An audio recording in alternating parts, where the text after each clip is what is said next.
మామూలుగా భారతదేశంలో వేసిలు ఎక్కడెక్కడికి ఉన్నారు, ఏ రాష్ట్రంలో ఎంతమంది ఉన్నారు అని చెప్పేసి సుమారుగా దేశవ్యాప్తంగా ఇన్ని లక్షల మంది ఉన్నారు, అందులో ఈ రాష్ట్రాల్లో ఎంతమంది ఉన్నారు, అందులో మొట్టమొదటి స్థానంగా కర్ణాటక ఉంది, దాని తర్వాత ఆంధ్రప్రదేశ్ ఉంది అని చెప్పేసి ఆర్టికల్ సారాంశం.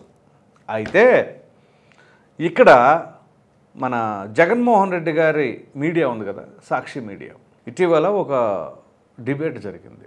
ఆ డిబేట్లో మరి ఆ యాంకర్ ఉంటారు, ఆయన సీనియర్ మోస్ట్ జర్నలిస్ట్, ఆయన ఒక సీనియర్ మోస్ట్ జర్నలిస్ట్ అయ్యి ఉండి ఆయన పెట్టిన డిబేట్లో ఇంకొక సీనియర్ జర్నలిస్టు, ఆ వ్యక్తి పేరు కృష్ణరాజు, ఆయన మామూలుగా డిబేట్లో పార్టిసిపేట్ చేస్తారు, బాగానే మాట్లాడతారు, కానీ కొంత వైసీపీకి ఫేవర్గా, అంటే ఇప్పుడు సాక్షికి పిలిచారు అంటే మోస్ట్లీ వైసీపీకి ఫేవర్గా ఉన్నవాళ్ళు. రైట్, బాగుంది, ఎంత ఫేవర్గా ఉన్నా జగన్మోహన్ రెడ్డి గారు సూపర్ అని చెప్పేసి చెప్పుకుంటారని బాగుంది, వైసీపీ బ్రహ్మాండంగా ఉంటుందంటే వేరు. అమరావతి విషయంలో అమరావతి వేసిలు ఎక్కువ అన్నాడు. అసలు ఈ పదవి ఎందుకు వచ్చింది?